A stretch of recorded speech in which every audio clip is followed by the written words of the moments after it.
Bonjour à tous, bonjour Anne-Laure. Bonjour Franck, ça va bien? Bien et toi? Ouais. Alors tu m'as embarqué dans une nouvelle aventure, un nouvel épisode? Oui, c'est le 5e épisode, épisode 5.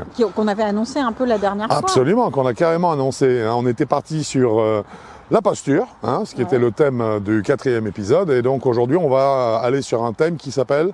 La posture 2. La posture 2. La posture 2.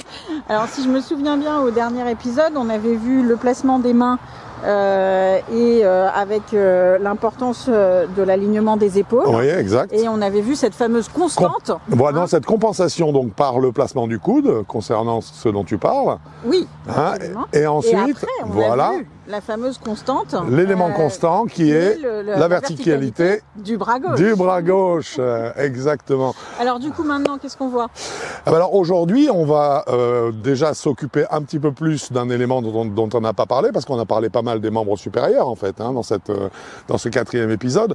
Aujourd'hui, on va parler des membres inférieurs et de la courbe générale que le joueur doit, avoir quand il se trouve à l'adresse devant sa balle. Donc ça va inclure beaucoup plus le travail, bien sûr, et le positionnement du bas du corps. Et ensuite, nous allons voir les quelques axes corporels qu'il faut absolument maintenir, de façon à avoir une gestuelle aussi saine que possible. C'est parti? Eh ben, j'en ai bien peur. On y va. Allez, c'est parti.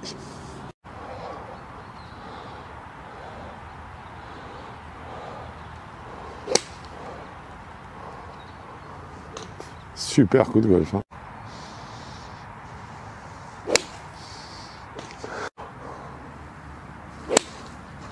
Magnifique.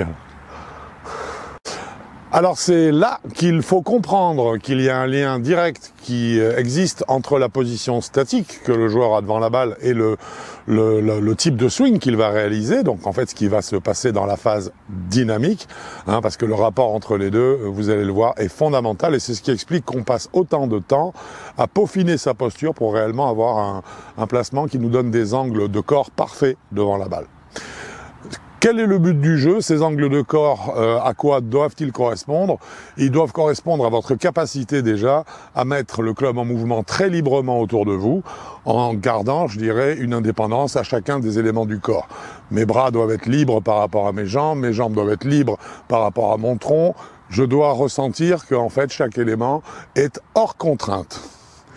Nous attaquons maintenant, donc, dans le détail, le placement déjà global, pour essayer de visualiser la courbe que le corps doit avoir devant la balle et voir ce que nous pouvons modifier et rectifier pour arriver à un placement qui soit finalement juste. Alors, ma chère Anne-Laure, c'est bien sûr toi qui vas me servir de cobaye, j'ai beaucoup de chance. Et moins, mais bon, c'est un autre débat. Et dans un premier temps, on va essayer de voir le type de placement que tu peux adopter, avec plus ou moins d'angles autour du corps, et on va voir un petit peu à chaque fois ce à quoi ça t'incite, quel est le type de swing que ça te donne envie de faire. Alors dans un premier temps, je te demande de te tenir toute droite, la plus droite possible devant la balle, voilà. Tu peux gripper ton club quand même, voilà. Très bien, toute droite, tu peux écarter un petit peu les pieds. Très bien. En étant vraiment très droite, quel type de geste est-ce que tu imagines que tu vas pouvoir faire? Je vais passer au-dessus de la balle, je ne vais pas la toucher. Tu risques de passer au-dessus de la balle? Très clairement. D'accord. Est-ce que c'est un mouvement qui te paraît, tu penses que tu vas pouvoir créer un mouvement large ou étroit plutôt? Plutôt étroit. Plutôt étroit en étant grande comme ça? Bien sûr. D'accord. Mes bras ne pourront pas prendre d'ampleur. D'accord. Est-ce que tu as l'impression que cette position très droite favorise ta rotation du corps d'une façon générale ou au contraire la rend plus difficile? J'aurais tendance à dire que j'arrive quand même à faire une rotation. Ouais. Après, je pense que la rotation des épaules est peut-être moins facile que la rotation des hanches. Celle des hanches te paraît très simple quand tu es droite. Aucun problème. On est d'accord. Donc a priori, c'est un élément qui favorise bien cette rotation. Du bassin qui, on le verra ultérieurement, notamment dans la phase dynamique, est carrément essentiel. Essayons maintenant d'adopter un petit peu plus d'angle, un peu plus de courbe devant la balle. Regrippe ton club.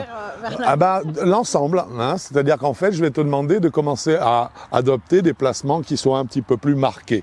D'accord. Donc tu vas te pencher, on va aller à l'excès pour ça. Tu te penches beaucoup. Très bien. Tu es plus penché que d'habitude là. J'espère. Voilà. Quel type de geste est-ce que tu penses réaliser à partir de ce placement-là? Alors j'aurais tendance à dire un mauvais geste pour me sortir de la question piège. Ouais. Non, je vais avoir du mal à plus tourner les hanches, très clairement. Je pense que les épaules peuvent tourner, mais je suis plutôt bloquée un peu sur les hanches. Exact. Je vais avoir mal au dos dans 3 minutes. D'accord. D'être bien penchée comme ça. Oui. Et pour les bras, peut-être un peu plus extérieur. Exact, c'est très bien. C'est ce que ça va favoriser dans la réalité, tu as raison. Hein, donc tu l'as très bien pressenti. Si je te demande d'augmenter encore l'inclinaison de ton buste et que je te demande de fléchir tes genoux encore plus pour avoir une position que j'appellerais, alors pas ridicule, mais très dynamique. Attention, parce qu'on a beau faire de l'humour, c'est un placement qu'on retrouve beaucoup aujourd'hui. Et c'est un tort. Hein, c'est un placement qu'on retrouve beaucoup parce que les joueurs ont de plus en plus l'impression qu'il s'agit d'un mouvement athlétique, ce qui est faux, hein, et donc adoptent des placements qui sont de plus en plus athlétiques devant la balle et qui sollicitent terriblement le corps et les groupes musculaires qui sont impliqués dans le swing. On est d'accord? Bonjour les ischios, et puis tu vois bien que là, tout ce qui est rotation va être compliqué.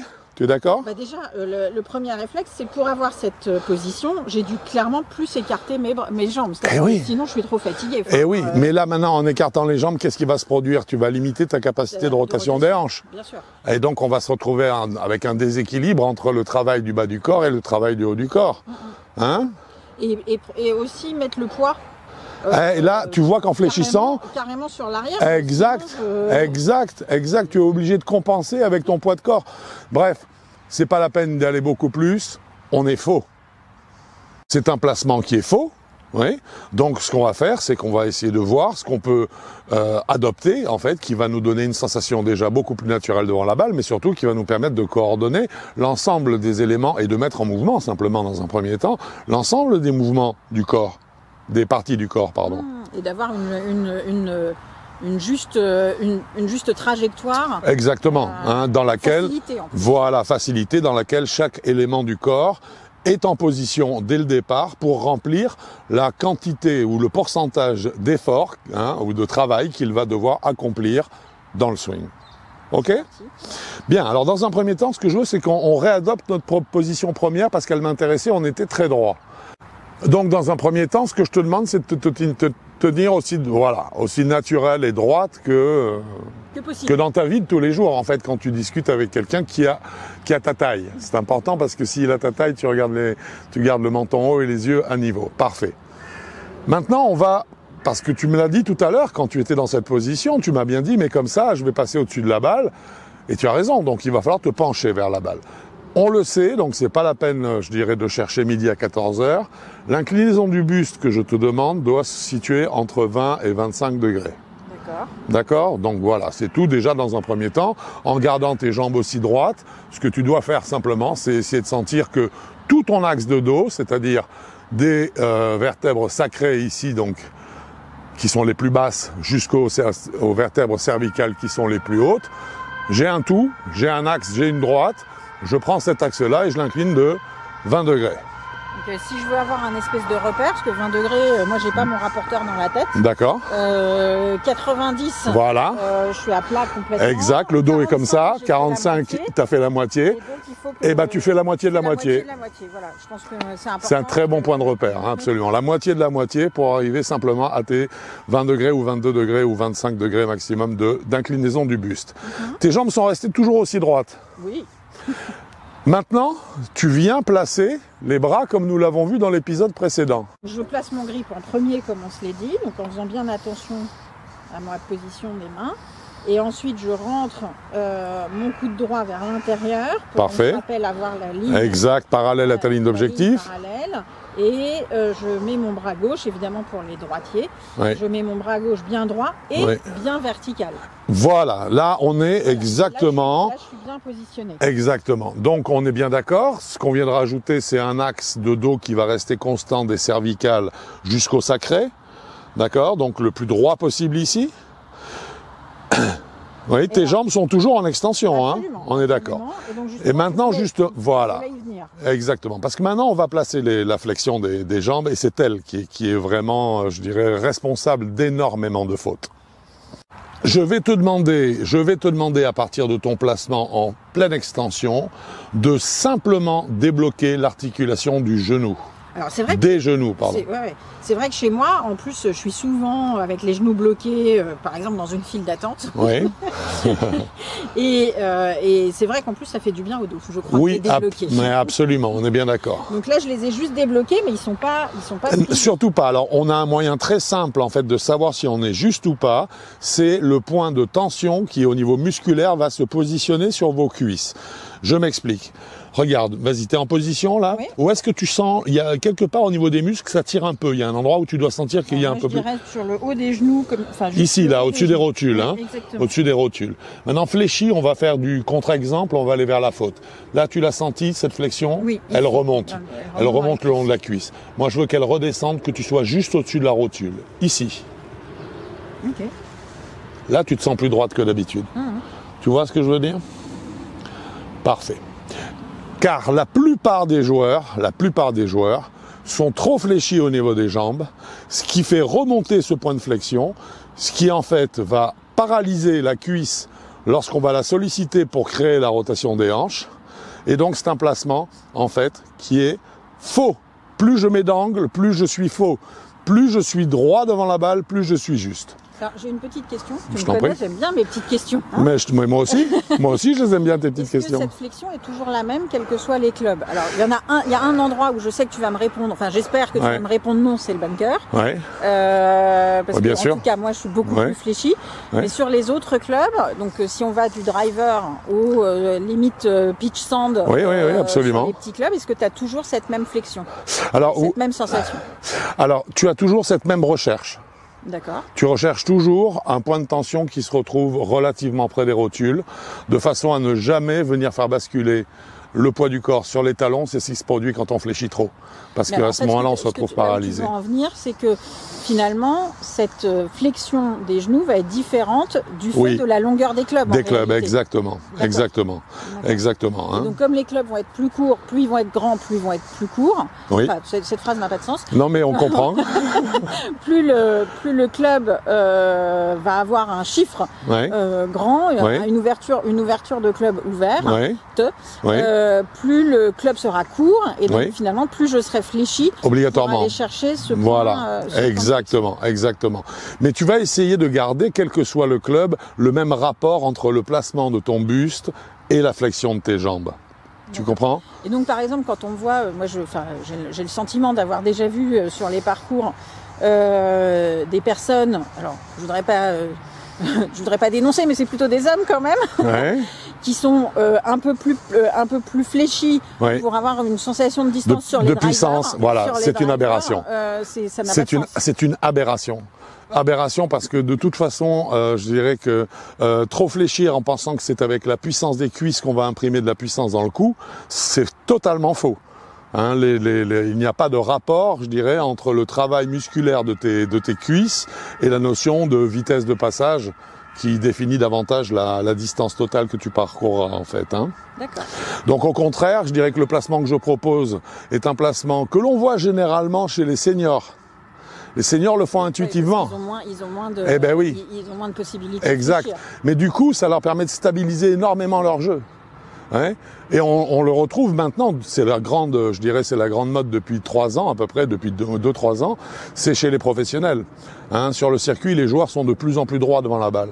On retrouve toujours l'inclinaison du buste, mais par contre on diminue cette flexion des jambes qui en fait est, je dirais, très propice à créer des fautes de plan de swing ou d'angle d'attaque, parce que ça rend, ça donne une dynamique qui est trop violente et qui n'est pas adaptée au type d'effort qu'on doit faire dans un swing de golf. Très clair. Hein?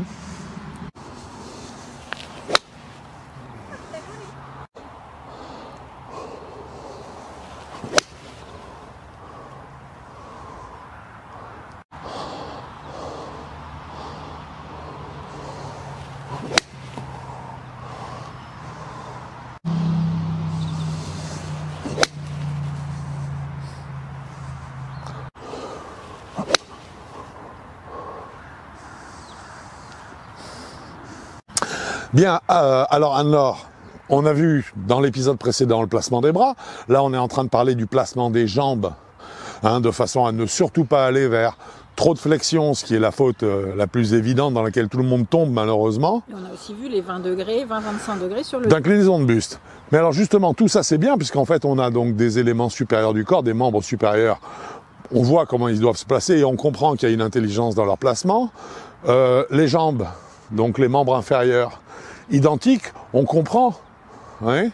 Comment est-ce que la flexion peut me rendre dynamique ou pas? Comment est-ce qu'elle peut favoriser ou pas la rotation de mes hanches? D'accord?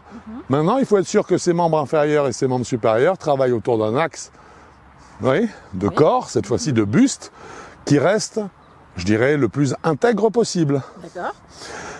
Or, dans cet axe, oui, qui part de la tête, de l'arrière de ton crâne et qui va jusqu'en bas de mes fesses, jusqu'en bas de tes fesses, exactement, il y a 2 points qui vont être des points dangereux, litigieux, hein, qui risquent malheureusement de ne pas tenir cet axe qui est pourtant celui autour duquel le club et le corps vont s'enrouler puis se dérouler pour frapper la balle. Donc ce sont tes cervicales, donc là, exactement, et ensuite tes sacrés, ou également appelés lombaires sur leur partie supérieure. très bien. D'accord? Donc dans un premier temps, nous allons parler de ton axe cervical. D'accord. Alors, retiens droit, tout droit, exactement. Tout droit. Très bien. Tout droit, donc tu vas être... voilà, tu viens te présenter devant la balle, mais tu es dans la phase où tu te prépares à mettre ton club à la verticale devant toi, prendre ton grip. Eh bien, fais-le justement.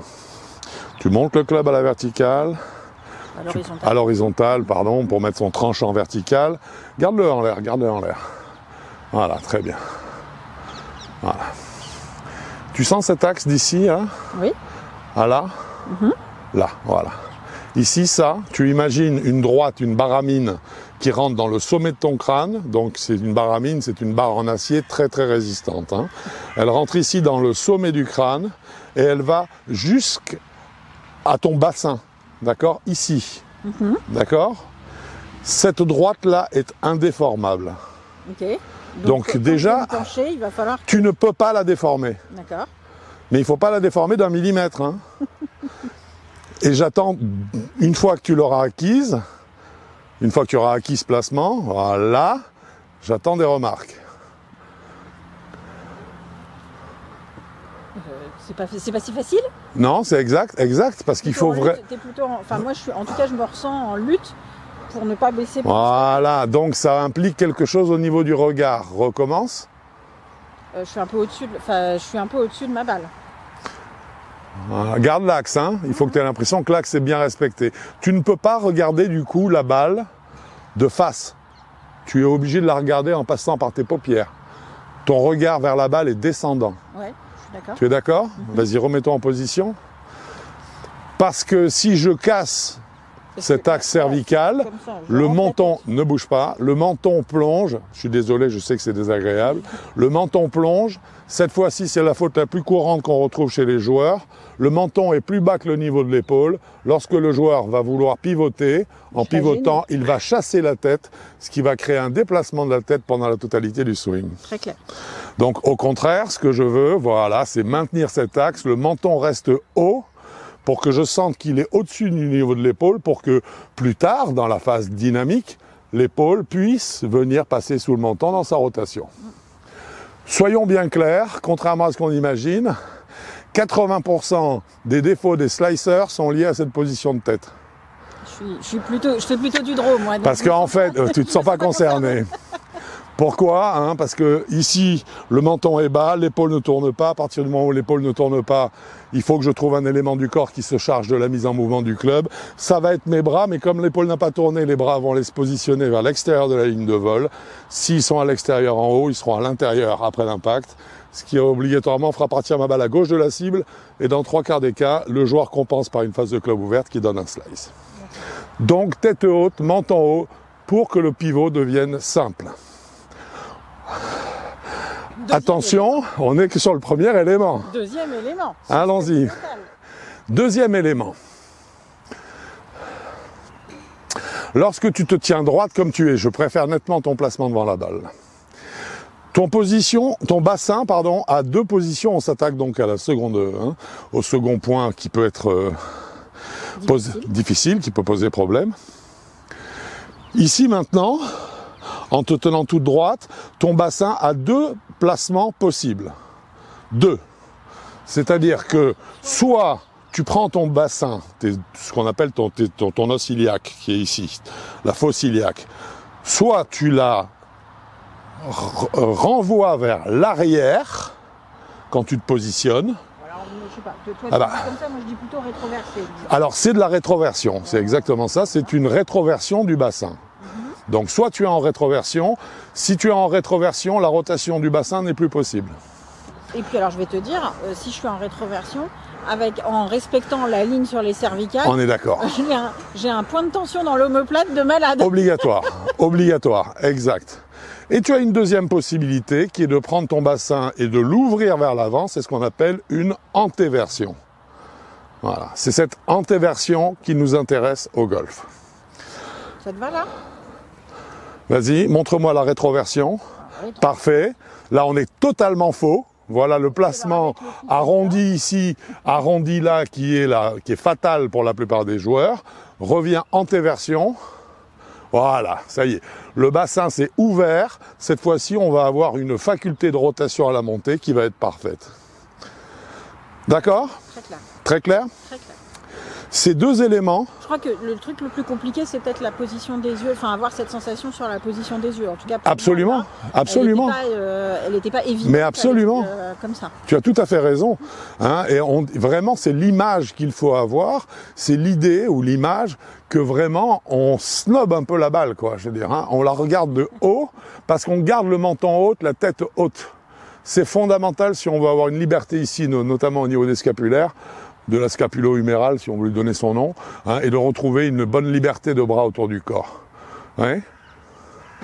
Voilà, ma chère Anne-Laure, nous avons vu, donc, aujourd'hui, comment est-ce que...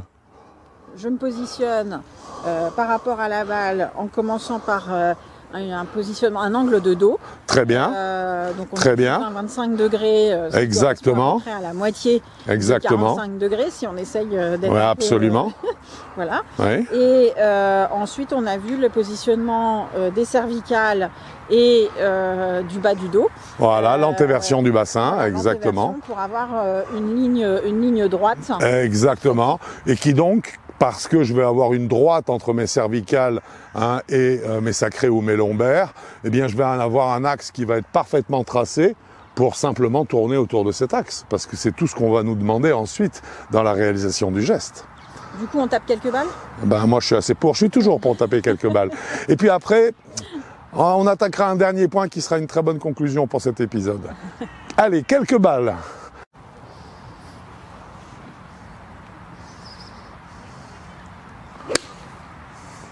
Superbe. Très bien joué, ça.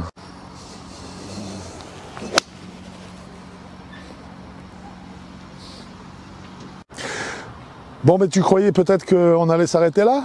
Alors j'avoue que j'espérais parce que j'avais un peu froid, mais bon. Eh ben pas du tout. Non, allez, Parce que non. On y va. En fait, moi, il y a une dernière chose que je voudrais vérifier avant qu'on termine cet épisode 5. Ouais. Ces courbes qu'on a adoptées, tous ces angles, eh ben, ça amène forcément un certain placement du centre de gravité du corps. Oui. Ce qu'on pourrait appeler, donc, tout bêtement, l'emplacement du poids du corps sur mes pieds, oui, en fonction du type de courbe que j'aurais retenu. Mm-hmm. Eh ben, j'aimerais qu'on en parle une seconde. Parlons-en. Hein, comme ça me fera une petite vérification et je serai tranquille pour l'avenir. Qui ne serait peut-être pas superflu. Peut-être pas, sait-on jamais. Voyons ça. Voilà ce que je vais te proposer, Anne-Laure. Oui. Tu vas adopter le placement tel qu'on l'a vu ensemble, comme on vient de le voir. Donc tes 20 degrés d'axe de buste, ton axe cervical qui est maintenu, ton antéversion du bassin, le moins de flexion possible pour que le point de flexion vienne se positionner ici au-dessus de tes rotules, hein, et surtout qu'il ne remonte pas là parce que sinon tu vas être complètement paralysé en fait au niveau de tes jambes. Hein. C'est ce que je viens de réaliser. Non. C'est qu'il faut probablement que je me rapproche encore de ma balle. Mais oui. Parce que alors voilà, là déjà dans un premier temps... Et du coup si je suis plus de droite... Exact. Tu vois, alors c'est pas flagrant, hein, mais ouais. J'en ressens le besoin. Eh oui, eh oui. Car chers amis du Swing Studio, si on fait le point sur les éléments que nous avons vus jusque-là, sans en parler, nous venons de définir le placement idéal de la balle par rapport au pied, c'est-à-dire de la distance entre la balle et le corps. Alors, ceci dit, tu voulais parler du poids. Oui, bah, de toute façon, on va y venir parce que ça fait partie aussi de la distance. Tu es en position? Oui. Où est-ce que tu sens le poids de ton corps? Sur la pointe, sur la plante, c'est-à-dire la partie large, ou sur le talon? En toute sincérité, au moment où tu me le demandes, plutôt sur le talon. Je préfère que tu sois sincère parce que c'est comme ça que je le vois. Et tu as raison, je vais t'engueuler. Parce qu'en fait, je ne veux pas. Si le poids du corps est talon, oui, ça veut dire que tu n'as pas trouvé les bons angles. Si tu trouves les bons angles, le poids du corps doit venir sur la partie large du pied, c'est-à-dire la partie dynamique. La partie dynamique, c'est-à-dire qu'aujourd'hui, pendant le mondial de foot, si tu regardes les gardiens de but, c'est sur cette partie-là qu'ils sont quand ils attendent un penalty. Parce que c'est le seul endroit sur le pied qui me permet d'être réactif, aussi bien à droite, à gauche, devant, derrière, de répondre entre guillemets à toutes les sollicitations. Très bien. Donc ce qui veut dire également que dans la routine de placement du joueur devant la balle, quelle est la pire faute, le pire petit tic que l'on voit si souvent et qui est une catastrophe parce qu'il m'indique que le poids du corps est faux avant même que le joueur ait tapé une balle. Exactement. Non, alors, Hein, combien de millions de golfeurs voit-on faire ça devant la balle? Ça là, c'est une catastrophe. Non, alors moi je le fais dans l'autre sens. Dans l'autre sens, très bien. Parfait. Remets-toi en position. La seule chose, c'est qu'il faut faire attention quand on le fait à ne pas trop fléchir, parce que tu as tendance, pour prendre appui, à le faire un peu fléchi. Donc il faut bien le faire voilà. Et là, plutôt léger, disons. Exactement. Et là, ne bouge pas, avec un bras gauche qui tombe dans un plan vertical, oui, avec un angle de 20 degrés au niveau de ton buste, la flexion de tes jambes amenant la résistance à se situer au-dessus de la rotule. Si le poids du corps est sur la plante, tu as ta distance parfaite par rapport à la balle. Ouais, c'est très clair. Si elle est sur la pointe des pieds, tu es trop loin. Si tu es sur les talons, tu es trop près. Exactement. C'est très clair. Ok. Merci Franck. Eh bien, cette vidéo est dorénavant terminée, ma chère Anne-Laure. Oui, il y avait quand même pas mal de choses pas mal de matière. Pas mal de choses à vérifier. Alors moi, ce qui me plairait, c'est qu'en fait, ces vidéos, parce que tu as bien vu depuis le début, on ne les présente pas comme un mode d'emploi, je dirais, un catalogue. C'est pas le but du jeu. Ce que j'espère, c'est que ça va amener le joueur, et vous amenez, vous qui regardez cette vidéo, à réfléchir vraiment sur tout ce qu'on peut faire. Et à se poser des bonnes questions. Voilà, et à se poser les vraies questions. Les bonnes questions. Exactement. Qui j'avoue, en tout cas pour moi, n'étaient pas forcément évidentes. Moi qui ai appris il y a si longtemps. Ouais. Moins longtemps que moi. Hein, quand même. Mais à se poser des bonnes questions. Voilà, parce qu'il faut se questionner, il faut réfléchir, se remettre en question. En tout cas, toi tu travailles ton swing fréquemment, moi évidemment c'est beaucoup moins le cas. Et du coup, je pense que en te posant pas ces questions régulièrement, finalement tu crois être dans le juste et tu crois avoir reproduit ce que tu faisais il y a 6 mois, il y a 4 mois, il y a 2 mois, etc.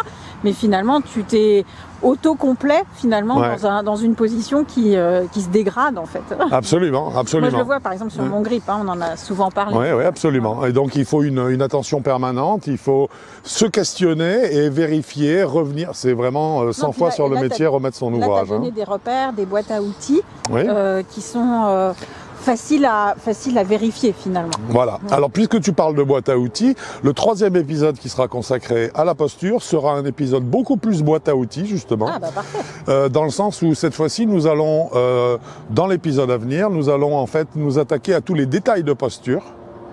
Qui n'ont pas été évoqués jusque-là, puisqu'on a travaillé sur une grande généralité de placement du corps devant la balle. Tous les détails de posture et comprendre le pourquoi de certains, et surtout de savoir ceux qui, dans ces détails, sont des détails efficaces, et ceux qui, au contraire, sont des chemins sur lesquels on a, entre guillemets, rien à trouver, en fait. Bon, bah alors, allons-y. Eh bien, nous y allons, mais de ce pas. Merci. J'espère que cette vidéo vous a plu, en tout cas, et bien sûr, bon golf à vous en attendant l'épisode 6. À bientôt, merci. À bientôt.